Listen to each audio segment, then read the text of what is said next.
ചെറുപ്പക്കാരാ, നിന്റെ കൈകളിലോ നിന്റെ കാലിലോ നിന്റെ കൈത്തണ്ടയിലോ മൈലാഞ്ചി കൊണ്ട് നിന്റെയും അവളുടെയും പേര് വരക്കണ്ട, മറ്റു ചിത്രങ്ങൾ എഴുതി തീർക്കണ്ട.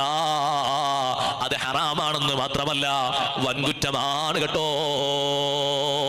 പുരുഷൻ കയ്യിനും കാലിനും മൈലാഞ്ചി തേക്കുന്നത് അത് ചില സന്ദർഭങ്ങളിൽ അത്യാവശ്യത്തിന് രോഗശമനത്തിനോ മറ്റോ അങ്ങനെ നിർദ്ദേശിക്കപ്പെട്ട രൂപങ്ങൾ വന്നാൽ ഇനി തേച്ചവർ മുഴുവനും രോഗാണെന്ന് വ്യാഖ്യാനിക്കാൻ നിൽക്കണ്ട.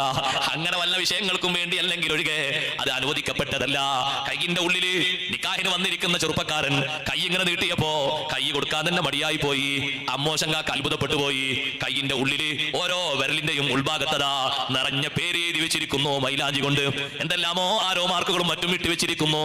മൈലാഞ്ചി കയ്യിനും കാലിനും ഇട്ടൊരു സ്വഹാബിയെ നബി സല്ലല്ലാഹു അലൈഹി വസല്ലം തങ്ങളുള്ള സദസ്സിലേക്ക് സ്വഹാബിമാരിൽപ്പെട്ട 1-2 ആളുകൾ കൊണ്ടുവന്നതിനെ സംബന്ധിച്ച് വിശദീകരിക്കുന്ന ഹദീസിൽ കാണാം, ഉതിയ ബി മുഖന്നസിൻ, ഒരു പെൺകൂസനെ കൊണ്ടുവരപ്പെട്ടു എന്നാണ് അവിടെ പറയുന്നത്. പെണ്ണിന്റെ കോലം ആണ് ചമഞ്ഞാൽ ആ ആണിന് പറയാൻ പറ്റിയ അറബി പേരാണ് മുഖന്നസ്. മലയാളത്തിൽ വെക്കാൻ പറ്റിയ അർത്ഥമാണ് പെൺകൂസൻ. പെണ്ണിന്റെ കോലം സ്വീകരിക്കുന്ന ആണ് എന്ന് ഒരു മുഖന്നത്തിനെ കൊണ്ടുവരപ്പെട്ടു.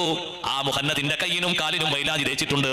സദസ്സിൽ നിന്ന് ഒരു സ്വഹാബിയെ നേറ്റിട്ട് ഈ വിഷയത്തിന്റെ ഗൗരവം നമ്മെ ഓർമ്മപ്പെടുത്തുന്ന രീതിയിൽ ഒരു ചോദ്യം, അല്ലാ അദ്രിബുനുഖഹു, പെരടി വെട്ടട്ടെയോ നബിയേ?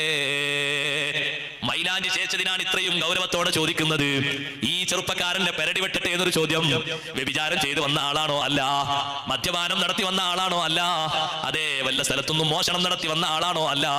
കയ്യിനും കാലിനും മൈലാഞ്ചി ഇട്ട് വന്നപ്പോ സ്വഹാബത്തിന്റെ കൂട്ടത്തിൽ നിന്നൊരാളെ ചോദ്യമാണ്, അല്ല അദ്രിബുനുഖഹു, പെരടി അങ്ങ് വെട്ടിയേക്കട്ടെയോ നബിയെ?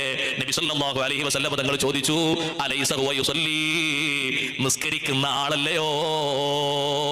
നിസ്കരിക്കുന്നവർക്ക് ഒരു പ്രത്യേക ബഹുമാനം ഉണ്ടല്ലോ. ഉണ്ട്.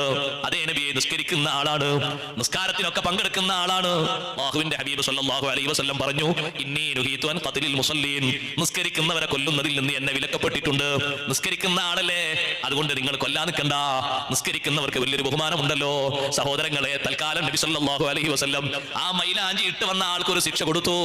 അന്നും ഇന്നും ആൾ താമസമില്ലാത്തൊരു പ്രദേശം കാണാം. മദീനത്തുനിന്ന് കുറച്ചങ്ങോട്ട് സഞ്ചരിച്ചാൽ റബദത്ത് എന്ന് പറയുന്ന ഒരു നാട് കാണാം. റബദത്തിലേക്ക് നാട് കടത്തിപ്പോയി. ഒരു ബഹിഷ്കരണമാണ് നൽകിയത് മൈലാഞ്ചി ഇട്ട് വന്നതിന്.